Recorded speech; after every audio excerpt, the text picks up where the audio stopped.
live in a society where we want to find answers right away. And with suicide, we don't have those answers. Hello. Tonight, KGUN 9 on your side presents The Quiet Epidemic, Mental Illness in Arizona. 1 in 5 people in the United States deals with a mental illness. 2/3 of mentally ill people are undiagnosed. In Tucson, that's 70,000 people. For years, families have suffered in silence, looking for a way to treat mental illness, battling not only the diseases themselves, but also the stigma that comes with it. In the next half hour, we'll hear from people speaking up about how and why to get help and the professionals who dedicate their lives to saving others. From the people who are still fighting their battles every day to a mother who fights on behalf of her son lost too soon. We begin with a man who started his battle with mental illness at just 5 years old and who is now using his story to encourage others in his community to seek help. Ralph Romero is a student at Pima Community College. He's back in school now at the age of 50. But his story doesn't start in the classroom, but in his childhood home. These pictures show a normal life with his parents and siblings. But underneath, Ralph was dealing with pain and sorrow. When we first found out I was 5 years old, my first suicide attempt.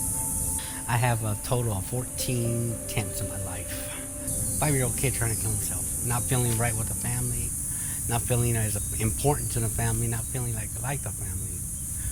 My thoughts were that way in those days. Ralph says he never felt like he belonged in his family. Why did you think that, especially at a young age?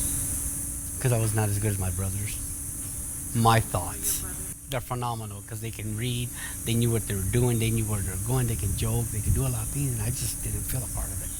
Once again, racing thoughts, my own downfalls, not what was going on in life, what I saw, what I closed my eyes to. So that was hard. Ralph's attempts to kill himself continued. Eventually, his family sought out help. Ralph was diagnosed with manic depression, now known as bipolar disorder, as well as anxiety and ADHD. Our people, Native American, our people, though, we don't believe in that.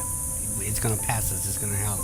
Take this, do that. But Ralph says in his culture, as a Yaqui Navajo Apache Native American, there's a stigma surrounding mental illness.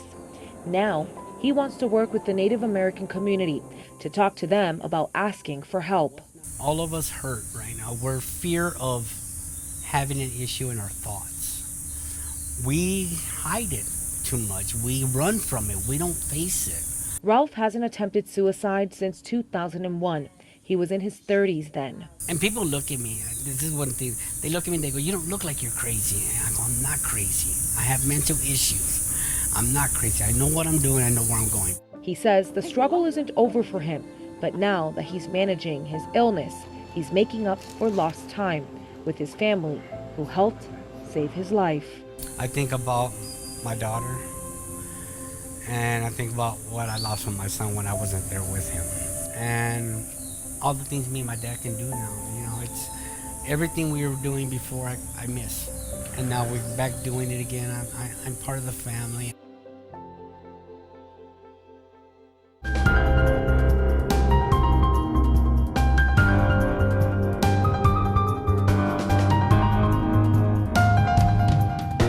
At just 15 years old, Amy Fedrick was diagnosed with OCD.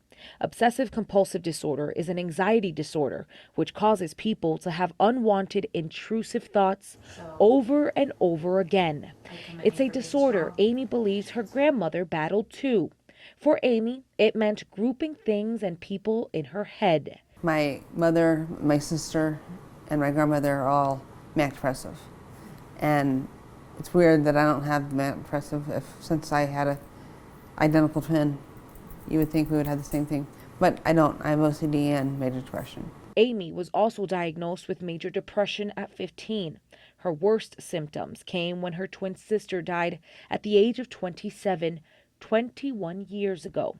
Amy says the pain of losing her other half, the only person who knew what her heartbeat sounded like, was just too much to bear. Well, she was half of me. I just didn't know how I was going to go on without her. After her sister's death, Amy checked into the hospital to deal with her depression. She was released, but says thoughts of suicide began. When I came home from Cottonwood, I was laying in my bed thinking, how could I kill myself? Like I said, I'm too scared to do any of that, so I don't. Why? Because I was in so deep depression, and I miss my sister. 7 years ago, Amy ended up in the hospital again after her mother passed away. She says her mother was the only person who understood what she was really going through because she dealt with mental illness as well. It took another tragedy, her father dying, for her to seek help through grief therapy. I just learned ways to deal with it. You need to deal with the grief and get help if you are having a tough time with it. In therapy, Amy wrote goodbyes, forgiveness letters, and apologies to her family. She says that treatment, along with medication, helped her focus on the happy thoughts and not the sadness. Amy says managing her depression is still an everyday challenge, but says you can live a normal life with a mental illness. If you are having trouble with anything, there is help available.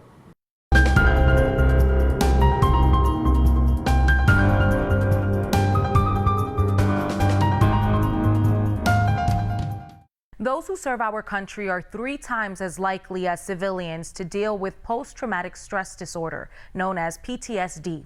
Craig Smith sat down with a Veterans Affairs psychologist about how her field is taking on the task of dealing with the invisible wounds of war. The intense life and death world of combat can leave veterans with post-traumatic stress disorder so severe they cannot feel at ease back in the world they fought to defend. A lot of veterans report being uncomfortable in restaurants, Walmart, the mall, a movie, all of these places where it may be dark, it may be crowded, there's a lot of activity or people moving around. They feel like they have to watch all the time. They have to be on guard. Dr. Sandra Gallagher says that can drive someone to withdraw from life. As they do, their thoughts focus even more on the trauma that haunts them. Dr. Gallagher is a psychologist with the Southern Arizona VA healthcare system. She says VA health professionals may recognize the need for PTSD treatment when a vet visits for other health care. They could be perhaps meeting with a primary care doc and say something like, hey, you know, doc, I have nightmares a lot, it's disturbing my sleep or whatever. And that day, they can speak to a mental health professional. We have integrated primary care mental health, and so they can speak to somebody that day. Veterans can also find PTSD help through telephone helplines, websites, or simply walking into a VA clinic. But they need to break through the reflex to just tough it out and repress the trauma and pain, sometimes for many years. The common phenomenon that we're seeing is that often one of the styles of avoidance, if you will, is workaholism. Okay, so they'll get into the work life and they'll work 80 hours a week, 60, 80 hours a week so that they don't have time to think about this stuff. When they retire, treatment can take many forms, but often vets are urged to write or talk about their trauma, often with other veterans, to relieve the pressure of holding in the hurt and take control of trauma that had controlled them. We've built up this entire kind of aura around mental illness, which makes it highly stigmatized. If we can identify these disorders when they're first beginning to manifest themselves in young people, in children, then the treatments are so much easier and the outcomes are so much better.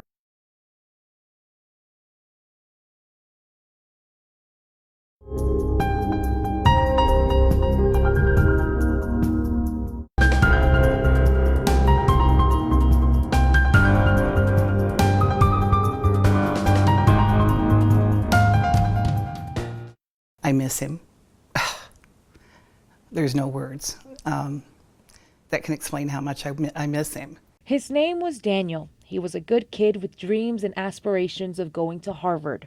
But that changed when Daniel was just 17. And it kind of got to the point where I really didn't even recognize him. He wouldn't go to school.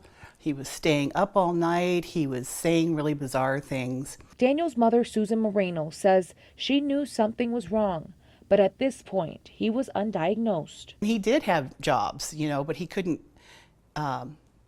keep them because they would let him go because I talked to this one boss and they said that in an hour's time, he went on 17 cigarette breaks.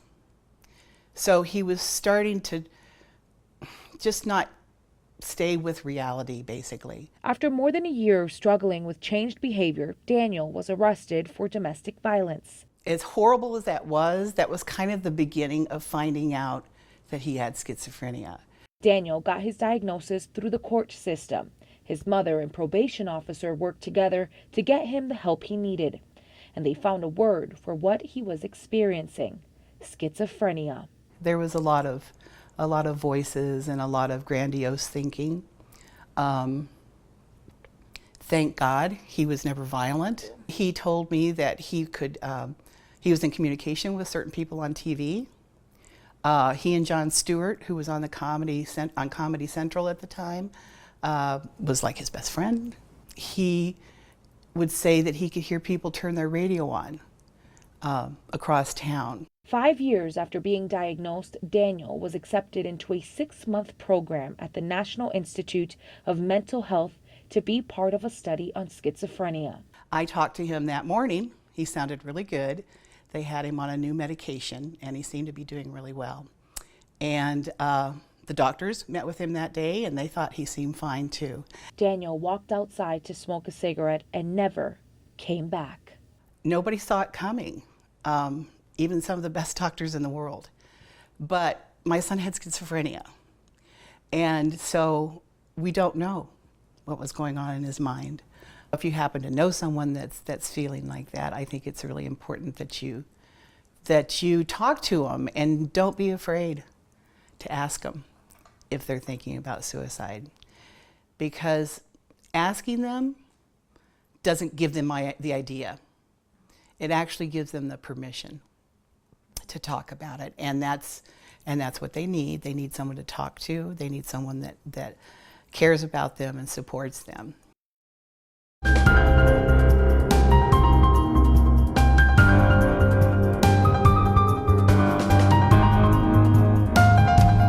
The statistics are that people with mental illnesses are actually slightly less violent than the population in general. The number of people who are victims, and you mentioned this, who are mentally ill, is much, much, much higher because these are vulnerable individuals. When a mental health crisis overtakes someone, they may come face to face with police, sometimes with violent results. Craig Smith spoke with members of a specialized team whose job it is to make sure they keep mentally ill people safe while de-escalating situations. Police say it is a myth that people with mental health issues are usually violent and dangerous. Sergeant Jason Winsky leads the mental health support team for Tucson Police. In fact, that population is more likely to be the victim of a crime than they are to ever commit one. It's sometimes assumed TPD and the Pima Sheriff's Department began their mental health efforts after January 8, 2011, when Jared Loeffner killed 6 people and wounded 13. The teams really reach back to 2005, after a deranged man pulled Pima Deputy Tim Graham into a busy road. The deputy, the disturbed man, and a cab driver who tried to help all died when vehicles hit them. The Sheriff's Department formed a mental health unit, and TPD soon followed. Officers and deputies get extensive mental health training. They learn if there is a confrontation to avoid being fast and aggressive and to slow things down instead. So we try and use first names. We try and make eye contact. We speak slowly and clearly and try to really listen to what the person is saying and give them that feedback back that we are hearing about what they're saying. If someone's hallucinating and lost grip on reality, officers reintroduce reality. So today is Tuesday, it's September. I'm Sergeant Winsky from the mental health team. You can point to your badge or your insignia or your uniform to try and ground the person back to reality. And really, it just takes time. And to be sure there is that time, TPD and Pima Sheriffs have teams assigned to mental health only, so they will not have to spend just a few minutes and rush to another call.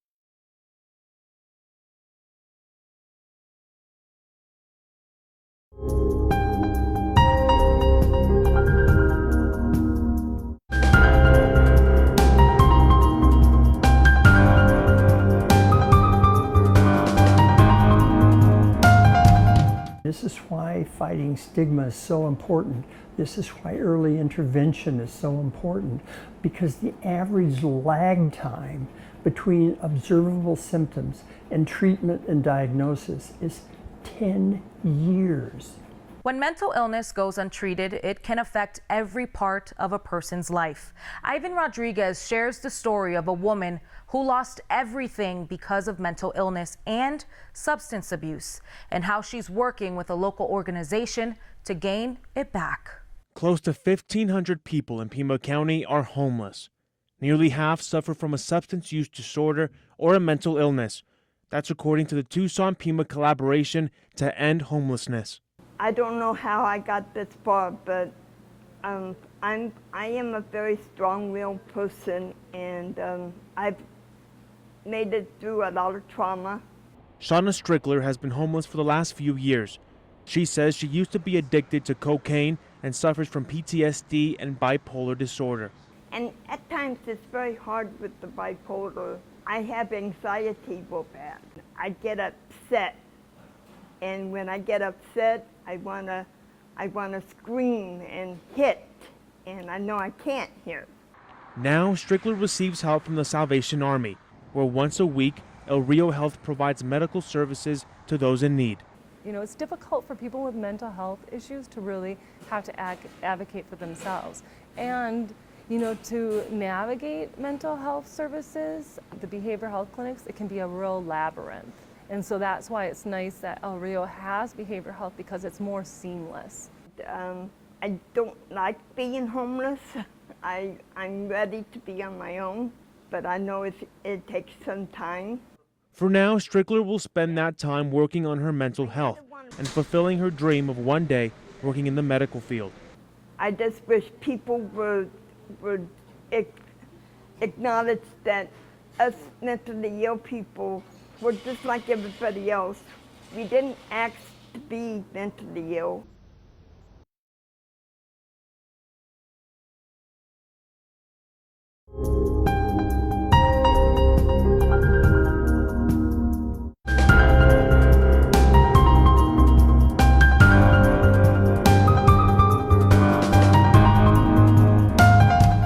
My son, Paul,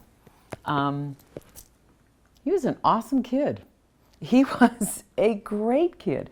He was funny, he was talented, he was creative, he was a musician extraordinaire. Chris Masalski-Gogan smiles when she talks about her son, Paul.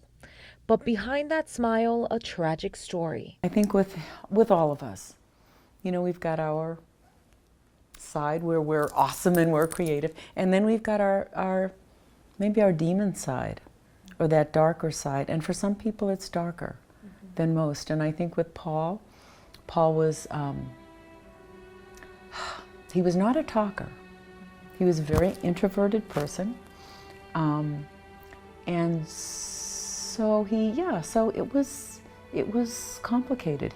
Chris says she first noticed a change in Paul when he was in 5th grade. Something was going on and we couldn't quite get to it. Paul's parents spoke with teachers and principals trying to resolve Paul's problems. Eventually, they took him to a counselor who cleared him. 3 years later, more warning signs started popping up. We started noticing some pretty isolating kinds of things that he was doing. He had some friends, but he really chose to be in his room a lot. He seemed pretty negative. Things seemed to go pretty well for a while. So in hindsight, things were cyclical. They were up and down and up and down. And again, things seemed to go pretty well for a while, and then not so great after a while, and he got pretty negative. Chris thought Paul was just being a normal teenager. It is tricky because typically teenagers, they don't want to talk to their parents. Their parents are the last people in the world that they want to talk to. Being unable to talk about that, he kept it in his heart. Paul would have been 25 this year. He took his own life almost 10 years ago. Chris says Paul was never given a diagnosis, But if she could go back and do it again, mental illness would be a dinner table discussion in their home. I think it's really important to have those very open and authentic and honest conversations and start them at the dinner table. I don't believe we can talk about suicide without involving mental illnesses, mental illness issues. I don't believe we can talk about mental illness without talking about suicide. Chris has now devoted her life talking to families who have lost someone to suicide at La Frontera, Arizona, without blaming or shaming those impacted. Maybe someday we can talk about mental illness in the same vein that we talk about physical illness. There is hope. Things are different now. Mental illnesses are illnesses like any other. They're treatable.